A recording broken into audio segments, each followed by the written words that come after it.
à 2000 pieds de hauteur et par des vents de 60 km/h que 3 techniciens en recherche et sauvetage ont été parachutés le 27 décembre au territoire du Nord-Ouest. Ils volent à la rescousse de 10 personnes qui étaient à bord du petit avion qui s'est écrasé ce jour-là près de la mine d'Iavik, à 300 km de Yellowknife. C'est le sergent Vincent C. Benoît qui était à la tête de l'équipe de secouristes. À partir du moment où on décide qu'on saute, on ne peut plus revenir en arrière. Donc tout est pré-planifié d'avance, tout est fait, les procédures sont faites.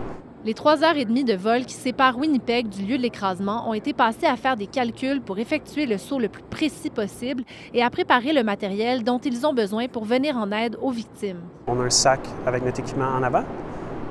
Dans le cas d'une opération comme ça, comme je vous ai dit, on a besoin d'équipement médical, on a besoin d'équipement pour notre propre survie chaud et on a apporté des raquettes. Donc on a environ entre 80 et 100 livres dans notre sac en avant. Ce qui se passe dans ma tête, à ce moment-là, c'est qu'il faut que je regagne visibilité après avoir fait sûr que mon parachute est bien déployé. Il faut que je retrouve visibilité de la scène.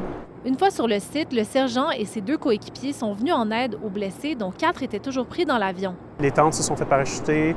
Ensuite de ça, un gros toboggan avec tente, nourriture, poêle et un 3e bundle avec sac de couchage, du linge sèche pour tout le monde.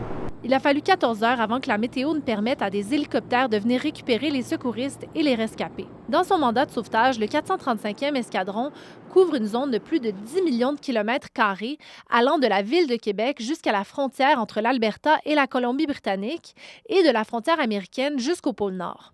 Un avion de type CC-130H Hercule est donc équipé et affecté en permanence pour les missions de recherche et de sauvetage. L'appareil et son équipage sont prêts à décoller à 30 minutes de préavis durant les heures de travail la semaine. Les techniciens comme Vincent C. Benoît sont spécialistes de la médecine et de la survie. C'est quelque chose qu'on s'entraîne à tous les jours.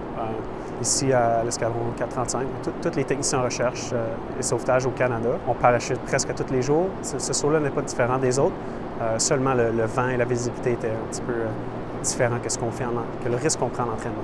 Même si les opérations de sauvetage font partie du quotidien du sergent, celle de la nuit du 27 au 28 décembre restera spéciale pour lui et ses coéquipiers.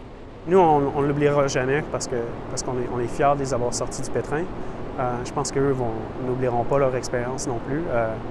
C'est une expérience positive. Malgré leur écrasement d'avion, tout le monde en est sorti en vie.